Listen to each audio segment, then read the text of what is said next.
White bread versus whole grain, how your bread choice changes your health and energy. Greetings to everyone who wants to transform their daily choices into a healthier option. Today we'll explore why a slice of fluffy white bread and a chunk of dense whole grain bread aren't just different in taste, but fundamentally different foods for your body. We'll learn what happens to the wheat grain on its way to the supermarket shelf, how processing strips it of its key nutritional properties, and why replacing white bread with whole grain is one of the simplest and most effective steps to improving your nutrition without radical dietary changes. Every day, millions of people habitually place a familiar, soft white loaf of bread in their shopping cart. Its aroma evokes childhood, comfort, and simple gastronomic pleasure. Next to it on the shelf lies whole grain bread. Darker, denser, often more expensive, and without the same universal appeal. Why, with virtually identical calorie counts, do dietitians and nutritionists unanimously recommend the latter? It's not a matter of healthy eating trends, but of fundamental differences in the raw materials and their processing. White bread and whole grain bread are two different end products made from the same raw material, the wheat grain. But the degree of processing dramatically alters its composition, nutritional value, and how our bodies react to it. This is the story of how industry, in pursuit of a long shelf life, a delicate texture, and a neutral taste, has created a product that gives us empty calories instead of complete nutrition. Let's take a look at what we lose and what we gain when choosing one bread over another, and how these seemingly insignificant choices affect our well-being, energy, and health in the long term. To fully appreciate the difference between white and whole grain bread, it's necessary to examine in detail the structure of the wheat grain and the industrial process of its processing, which is essentially a process of separation and extraction. Each wheat grain is a natural masterpiece of engineering, packed with all the necessary resources for the birth of a new plant. Its structure includes three fundamental components, each with its own unique function and nutritional value.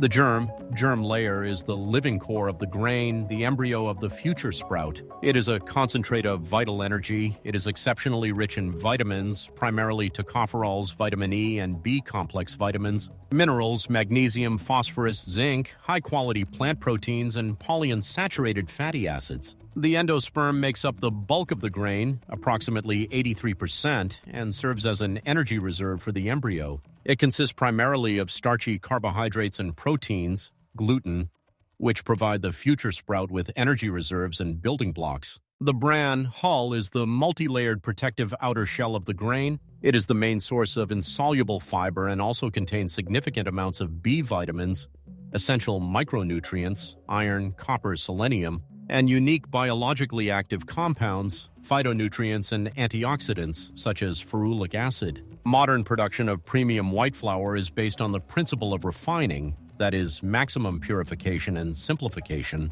This process begins with cleaning the grain of foreign impurities, after which it is fed to complex roller mills. These mills are designed to crush the grain, separating and sifting out the outer shells, bran and germ. As a result, only the starchy core, the endosperm, finishes in the final product. This approach is dictated not by nutritional value, but by economic and technological requirements. Flour made from pure endosperm has a perfect white color, an extremely long shelf life, since the germ oils prone to oxidation are removed, a neutral, undistinguished flavor that doesn't compete with other ingredients in baked goods, and crucially, produces the lightest, airiest, and most predictable texture in the finished product. Thus, up to 80% of the dietary fiber, most of the vitamins, minerals, and antioxidants are removed from a whole naturally balanced product. What remains are practically naked carbohydrates in the form of easily digestible starch. Whole grain flour production follows a contrasting, holistic philosophy.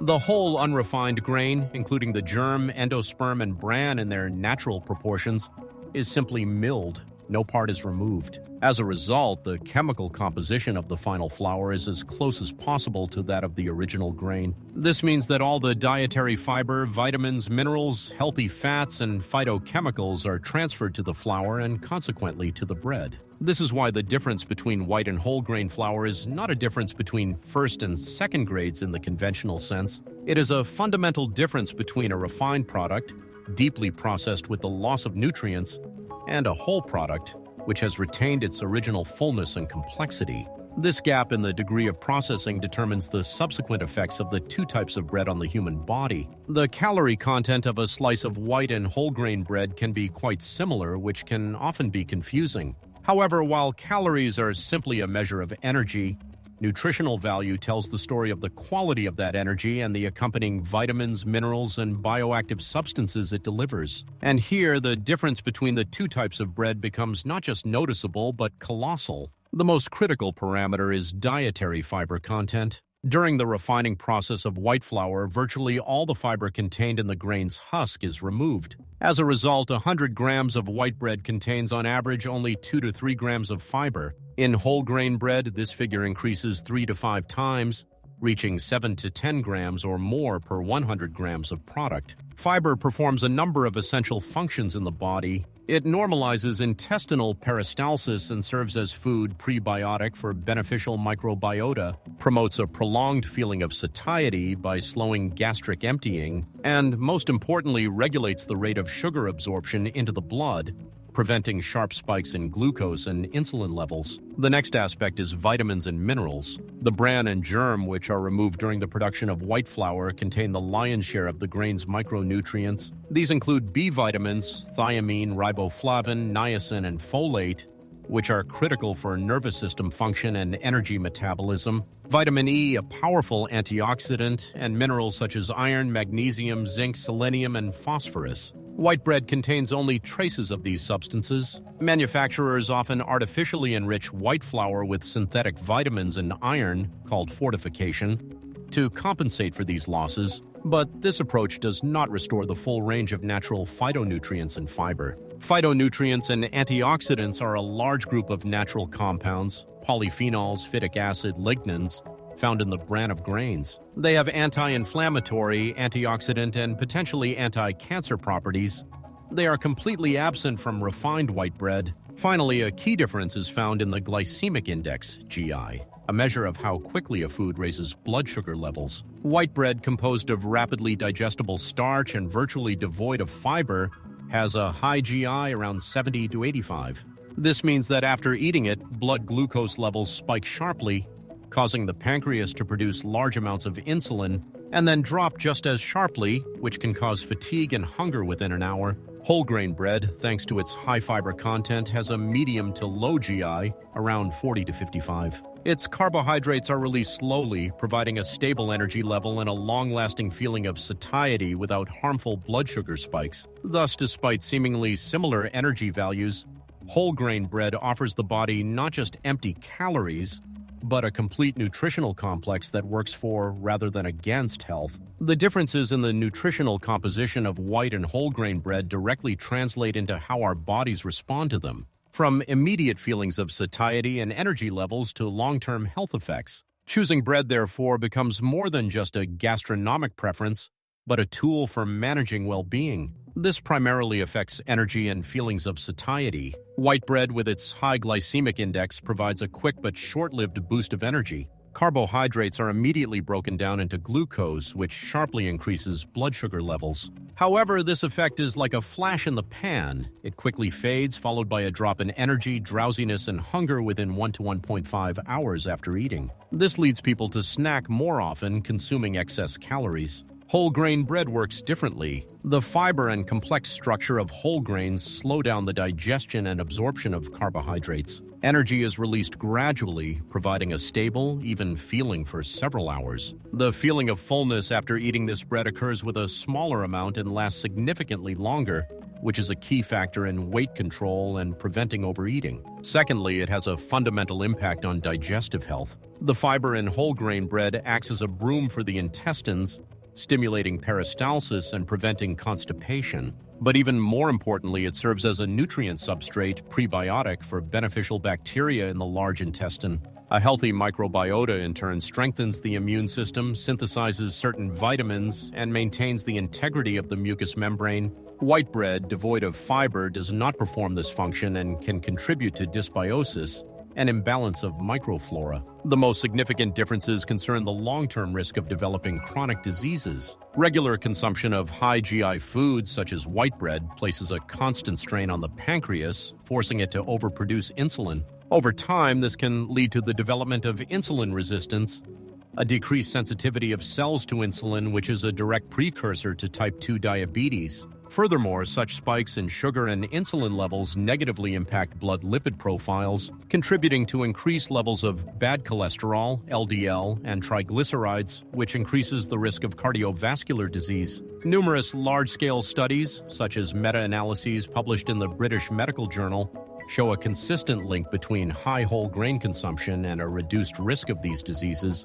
as well as certain types of cancer, especially colon cancer, while high consumption of refined grains is associated with increased risks. Thus, choosing whole grain bread is not a short-term diet, but a strategic investment in long-term health and the prevention of the most common non-communicable diseases of our time. Often, the main argument in favor of white bread is its familiar childish taste and delicate texture, while whole grain bread is perceived as coarse, dry, and tasteless. However, this is an oversimplification based on experience with low-quality industrial samples. In fact, both types of bread have their own unique gastronomic characteristics that make them ideal for use in the kitchen. Taste and aroma. White bread, especially those made with highly refined flour, has a neutral, mild flavor with slightly sweet notes. Its aroma is primarily the scent of freshly baked goods, wheat crust, and yeast. It serves as the perfect blank canvas that doesn't overpower spreads, pâtés, caviar, or soft cheeses. Whole grain bread has a more complex and pronounced flavor profile. It features nutty, sometimes slightly malty or caramel notes depending on the degree of roasting. A slight natural tartness may be present, especially if the bread is sourdough. Its aroma is deeper and earthier with hints of cereal and toasted crust. This bread itself is a complete flavor component of a sandwich or a standalone snack. Texture. This is where the difference is most obvious. White bread, thanks to its fine grind and the high gluten content of refined flour, has an airy, porous, tender, and very light crumb. It crumbles easily, almost melting in the mouth. Whole grain bread has a fundamentally different texture.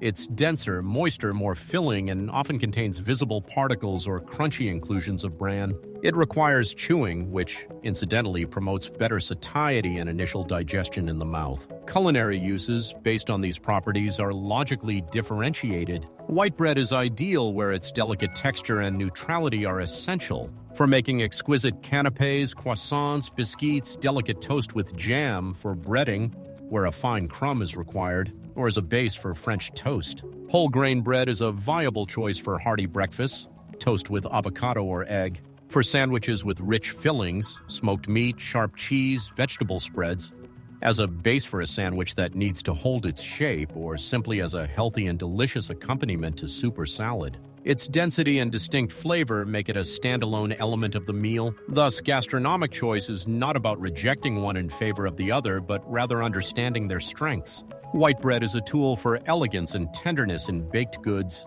while whole grain bread provides heartiness, nutrition, and vibrant flavor in everyday meals. Having realized the benefits of whole grain bread, consumers face a new problem. On store shelves labeled healthy, fitness, grain, or multigrain, a product may be hiding that only vaguely resembles true whole grain bread. Manufacturers often use tricks to make ordinary white bread appear healthier and sell it at a higher price. Therefore, it's crucial to be able to read a product's label, appearance, and texture to ensure your choice is truly beneficial. The first and most important rule is to carefully read the ingredients on the label. Ingredients are listed in descending order of mass percentage. Whole grain flour or specific whole grain should be listed first. In Russia, look for the following phrases: whole wheat flour, wholemeal rye flour, or whole grain flour. Labels such as premium wheat flour, first-grade flour, or simply wheat flour or rye flour mean that refined flour was used, even if the bread is dark. You can often find a tricky combination where premium wheat flour is listed first, followed by whole grain flour or bran. This means that the bread is still made of white flour, and the whole grain ingredients are added in small quantities for marketing purposes. You should also be wary of breads that contain sugar, molasses, caramel coloring, E150A, or malt immediately after flour. These are often used to impart a dark, healthy color to white bread. Real whole grain bread has a natural, often uneven gray-brown hue, not a uniform chocolate color. The second important indicator, often listed on packaging these days, is the amount of dietary fiber per 100 grams of product. For bread to be considered a good source of fiber, this amount should be at least 5 to 6 grams. If the fiber content is less than 3 grams, it's essentially a refined product. Sometimes manufacturers indicate the percentage of the daily fiber requirement per serving. This is also a good guideline. Third, evaluate the appearance and texture. True whole grain bread is rarely perfectly airy and light. It is typically denser and heavier. A cross-section often reveals bran particles, whole or crushed grains. The crumb may be slightly moist and sticky due to the fiber, but not dry or crumbly. The crust is often thicker and harder. If the bread has a uniform dark color without visible inclusions, and its crumb is weightless and porous, like a loaf, it is almost certainly white bread with added dyes. It's also worth smelling the bread. True whole grain has a deep, grainy, sometimes slightly tart aroma, not just the smell of yeast. Marketing traps deserve special mention. Labels like fitness, diet, and healthy aren't regulated by law and don't guarantee anything. Multigrain means the bread uses several grains, but they don't necessarily all contain whole grains. It could be a mixture of white wheat, rye, and corn flour. Bran means bread with added bran, but the base may be made from white flour. This bread is healthier than pure white bread, but it's not truly whole grain. Borodinsky and rye are traditionally made from a mixture of rye and wheat flour, but again, these types of flour may be refined. True 100% rye bread made from wholemeal flour is a rarity. The ideal selection algorithm is as follows. Look for whole grain flour first on the ingredients list. Make sure the fiber content is high. Visually assess the density and presence of whole grains. If all 3 points match, you are holding in your hands the very bread that will bring your body the maximum benefit. The analysis clearly shows that choosing between white and whole grain bread isn't simply a matter of taste or calories. It's a choice between fundamentally different approaches to nutrition. White bread is a highly processed product, providing fast-acting but empty carbohydrates and devoid of most of the grain's natural benefits. Whole grain bread preserves the integrity of its original ingredients, offering the body a complex of nutrients, fiber, and long-lasting stable energy. The key takeaway is that switching to whole grain bread isn't a sacrifice or a strict diet, but a conscious upgrade of a staple in your diet. It's a simple yet incredibly effective step toward improving your nutrition without radically changing your eating habits. It helps you better control your appetite and weight, supports digestive health and your microbiome, and reduces the risk of serious chronic diseases. The final recommendation is simple. Make whole grain bread the foundation of your bread diet. Use white bread wisely for those special occasions where its delicate texture and neutral flavor are essential. And when buying healthy bread, be attentive. Read the ingredients, look for whole grain flour and high fiber content at the top. This small skill, learning to choose real bread, will become your personal investment in long-term health, energy, and well-being. After all, even everyday choices like which bread to eat can work for you, not against you. That's all for today's video. Don't forget to like and subscribe to the channel so you don't miss any videos. See you soon.